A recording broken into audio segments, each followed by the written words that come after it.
Years ago, there was an old adage that people didn't pay attention to presidential politics until after Labor Day. Well, that's inconceivable in our world of social media, cable news, and a news cycle that runs like a 24/7 hamster wheel. And so as we close in on 2 months until this election, it's worth remembering history has shown that a lot can happen between Labor Day and Election Day. For more on this, I'm pleased to be joined by Brian Rosenwald, political historian at the University of Pennsylvania. Brian, so good to have you here. It's great to be with you, Essie. Okay, so before we get into some great history, I wanted to get your take on the race here in Pennsylvania. What's your assessment? How's it going for both candidates? Well, it's nip and tuck, and really it's going to turn on one thing: who gets their regions out more. For Trump, that means the rural areas. Drive turnout up. It means the areas, Scranton, the old industrial towns that have moved rightward. Getting the turnout up there, and it means just nipping in a little bit into Harris's base, the Philadelphia suburbs, South Central Pennsylvania, Lancaster, York has moved leftward, so it's making sure that the margins are good there, and then maybe having low turnout in Philadelphia. For Harris, it's the opposite. Drive turnout up in Philadelphia, run up her margin in the Philly burbs, maybe make gains in Harrisburg and Lancaster and those areas, and then just cut a little bit into the rural regions, sort of like Joe Biden did instead of Hillary Clinton. Right, okay. You also talk about something that I think is really important. There used to be a lot more states that were considered swing states, and they were different states. We're at 7 right now. Why does that matter? It matters because when there were 20, first of all, the candidates were spreading attention all over the place. Yeah.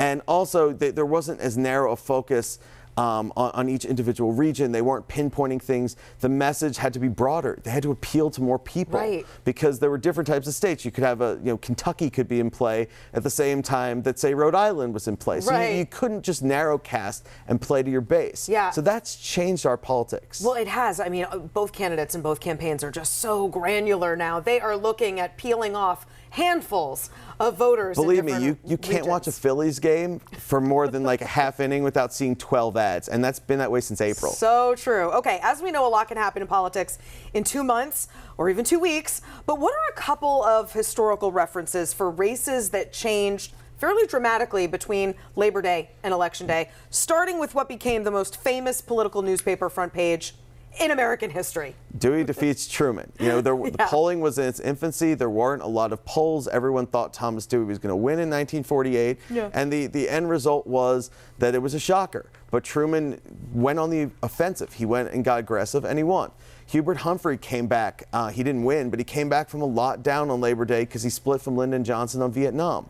Jerry Ford came back big time. He got helped by the fact that Jimmy Carter did a Playboy interview, and it didn't go well when it was released in September. They usually don't. No, that's not a good way when you're running for something. Yeah. But realistically, it's the old, what we used to call an October surprise. Right. Either a change in direction in a campaign or something that shocks the system. It's different now in that people by the beginning of October in all of the battleground states will be voting. Yeah. And that is a big change.